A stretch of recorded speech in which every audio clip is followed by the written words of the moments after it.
वहां तक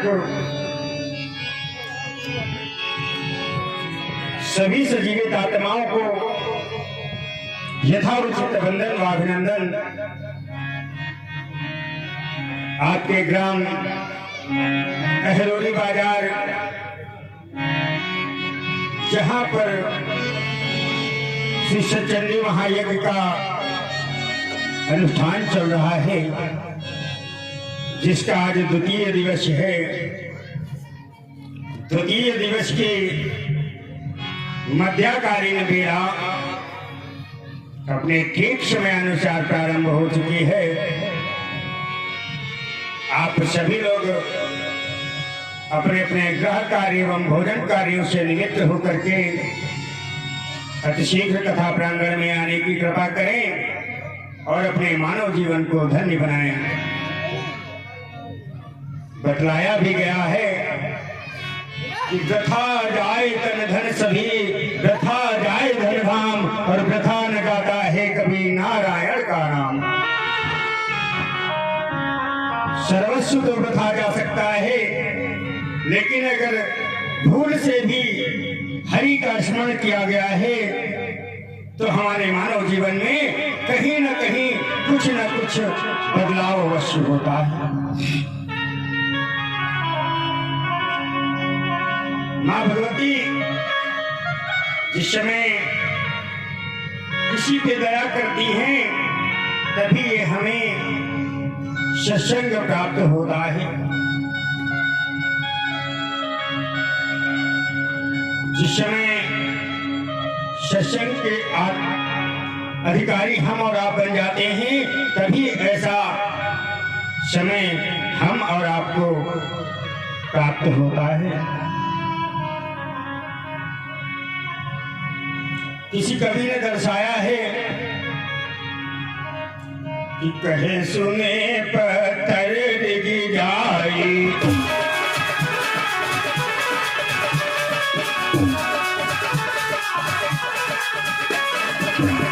कहे सुने पत्थर डिग जाई, प्रभु पाप कर बाप न जाई।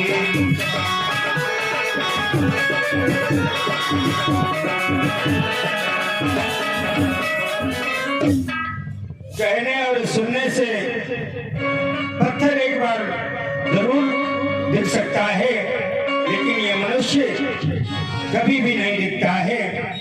गोस्वामी तुलसीदास जी मानस में लिख रहे हैं,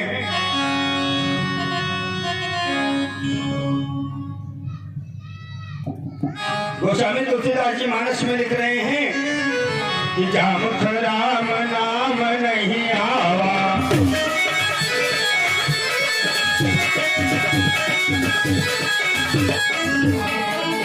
जहाँ मुख राम नाम नहीं आवा, तो मुख ब्रह्मा विमुख बनावा।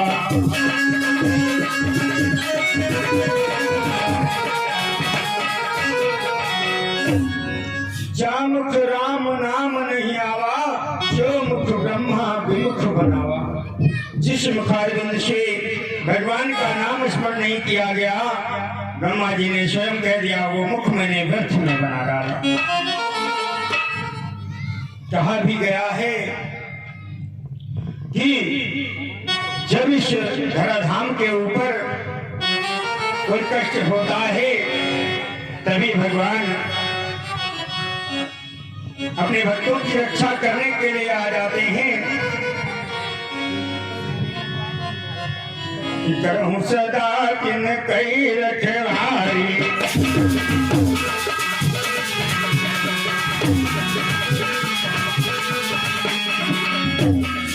जैसे भगवान अपने भक्तों की रक्षा कैसे करते हैं। करहूं सदा किन कई रखवारी, जिमी बालक राखई महतारी।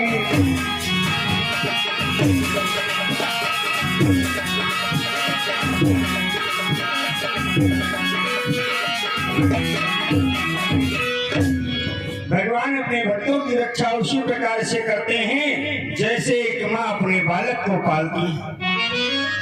अगर बालक पेशाब भी करता है तो माँ उस गीले में लेट करके और बच्चे को सूखे में लिटाती है। आज जिस समय देव ऋषि नारद तपस्या कर रहे होते हैं तो होता क्या है, हिमगिरि गुहा एक यति पावन,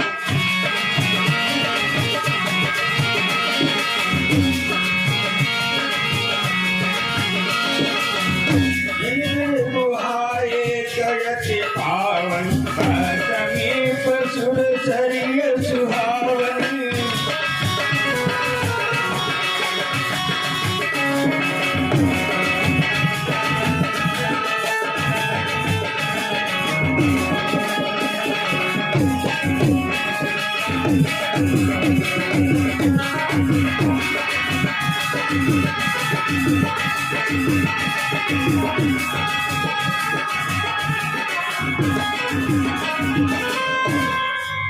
एक बहुत बड़ी गुफा, बर्फ की गुफा थी जहां पर देव ऋषि नारद तपस्या कर रहे थे।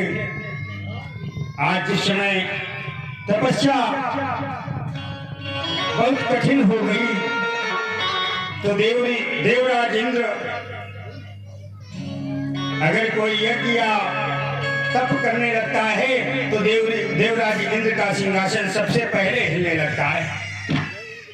कहीं ऐसा ना हो कि मेरा सिंहासन छीनने के लिए ये तपस्या कर रहा है। योगी का होने लगा दिन दिन योग कठोर, स्वर्ग लोक तक मच गया उनके तप का शोर। आज जिस समय देव ऋषि नारद का तप बढ़ता जा रहा है, देव ऋषि नारद का तप बढ़ रहा है और इधर देव महाराज इंद्र का सिंहासन हिलने लगा। आज देवराज इंद्र काम को भेज देते हैं और कहते क्या है, ये काम जा करके तुम देव ऋषि नारद की तपस्या को भंग कर दो। समय मदन तब गया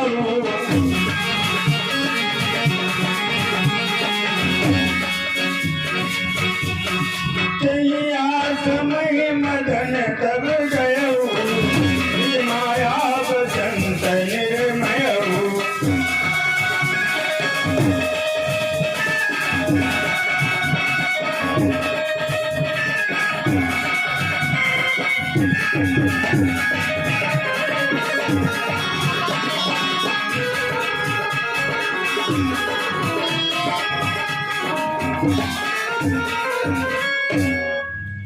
जिस समय देव ऋषि नारद की तपस्या को भंग करने के लिए काम और रति पहुंचे,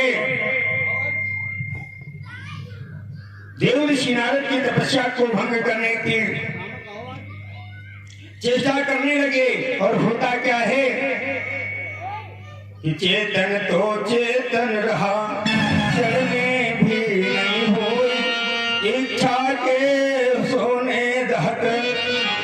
आज काम इच्छा के सोने हर किसी के मन में रहने लगे, लेकिन देव ऋषि नारद की तपस्या को भंग न कर सका काम। होता क्या है कि योगी मुनि योग छोड़ भोग अभिलाषी हुए,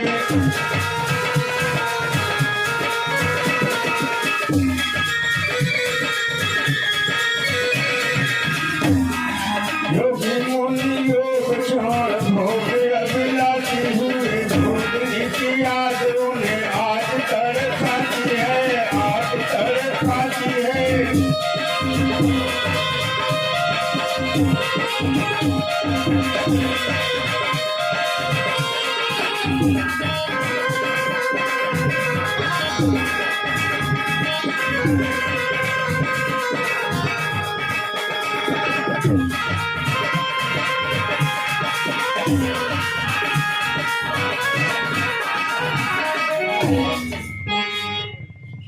आज साधु संत जितने भी हैं सबको काम की इच्छा होने लेकिन महाराज नारद को, देवऋषि नारद को काम नहीं व्यापा। आज देवऋषि नारद को काम को जीतने की एक अपार हर्ष हो गया और करने क्या लगे। आज काम और रति दोनों थक हार कर केवल देवऋषि नारद के चरणों में गिर जाते हैं। त्राहि मां शरणागतिम, त्राहि मां शरणागतिम। आज देवऋषि नारद जिस समय इतना समझ पाते हैं कि मैंने काम को जीत लिया, आज चल देते हैं और कहा जाते हैं भगवान शिव के पास कि शंभुदेन उपदेश हितो नहीं नारद है सुहान, भरद्वाज कवतुक सुनो हरि इच्छा बलवान। भगवान शंकर ने समझाया कि तुमने मुझसे तो कहा, लेकिन भगवान विष्णु से मत कहना कि मैंने इंद्र को जीत लिया है। देवऋषि नारद इतना सुन करके और मन में सोचने लगे, ऐसा तो नहीं कहीं इनका कोई काम हो, इस वजह से ये मुझसे कह रहे हैं कि भगवान विष्णु से मत बताना। आज होता क्या है, भगवान विष्णु के पास नारद चल देते हैं। लक्ष्मी जी पूछती हैं,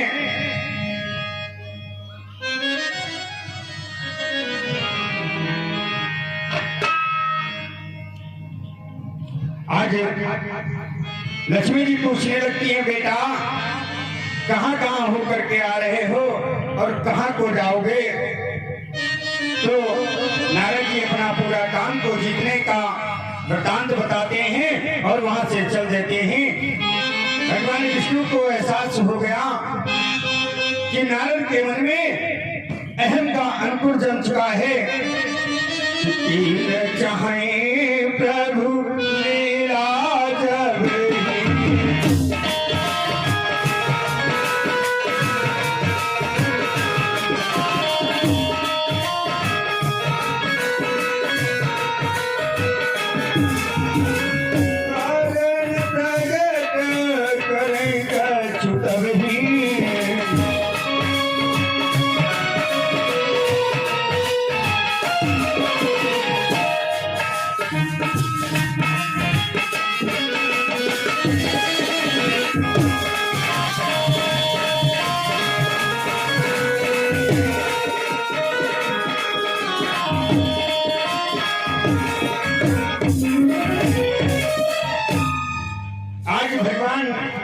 जिस समय नारद का अहंकार तोड़ना चाहते हैं तो होता क्या है, आज माया के द्वारा मायापुर का निर्माण कर देते हैं। उस मायापुर के द्वार पे होके नारद निकलते हैं और होता क्या है कि उस मायापुर के द्वार पे जब नारद निकलते हैं तो मायापुर के महाराज नारद जी को अपने घर में बुलाते हैं और अपनी लड़की की हस्तरेखा दिखाते हैं कि आने दिखाओ ही नारद ही भूपति राजकुमार, कहु नाथ गुण दोष सब यही कहते हैं विचार। आज नारद को हाथ दिखला करके और कहते हैं, प्रभु इसके गुण और अवगुण आप बताइए। आज नारद जी गुण अवगुण बताने लगते हैं और कहते क्या हैं,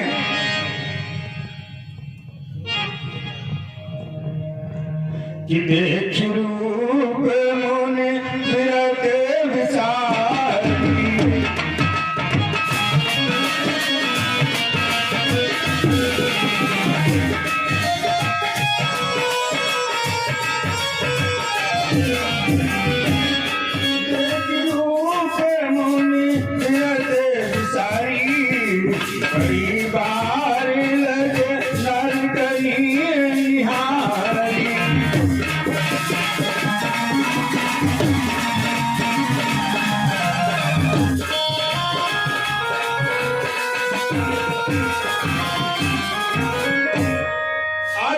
को निहारते रहे और मन में विचार करने लगे कि इनको क्या बताया जाए। तो कुछ गुण उसके मन में रख लिए और कुछ अवगुण अपने मन में रख लिए और कहने क्या लगे कि जो यह बरई अमर सो होई,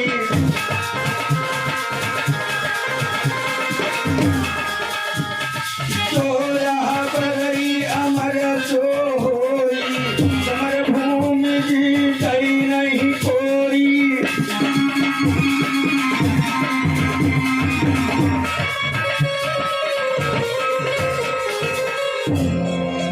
जो यह बरई अमर सो होई, समर भूमि जीते नहीं कोई। जो इसको करेगा वो अमर हो जाएगा और समर में यानी कि युद्ध में कोई जीत नहीं सकता।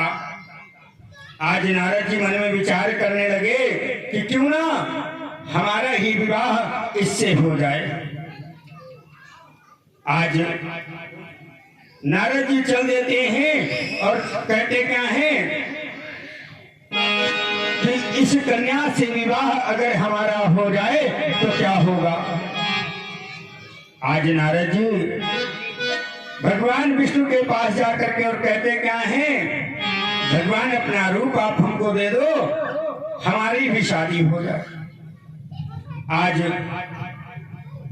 भगवान अपना रूप देने के लिए तैयार हो जाते हैं और रूप कैसा दे देते हैं, बंदर का। आज बंदर का रूप दे देते हैं और उस सभा में जाकर के नारद जी बैठ जाते हैं। कहाँ पे, जहाँ पे स्वयंवर रचा था। स्वयंवर में नारद जी उस कन्या जहाँ से निकलना होता है उसी के ठीक सामने बैठते हैं, लेकिन कन्या इधर उधर चली जाती है। अंत में भगवान विष्णु, वो कन्या कोई और नहीं माता स्वयं लक्ष्मी थी और भगवान विष्णु आकर के ब्याह करके चले जाते हैं। जिधर ही कन्या बढ़ती थी उधर नारद जी आगे कूद करके बैठ जाते, लेकिन अंत में भगवान विष्णु उस कन्या का विवाह करके और चले जाते हैं। तो होता क्या है, भगवान शिव के दो गण उसी सभा में बैठे थे और कहने लगे, नारद अपनी शक्ल तो देखो, तुम्हें कौन सी लड़की तुमसे शादी करेगी। आज नारद जी पानी में अपना मुख देखते हैं, जब बंदर का मुखड़ा दिखाई देता है तो भगवान विष्णु को श्राप देने लगते हैं।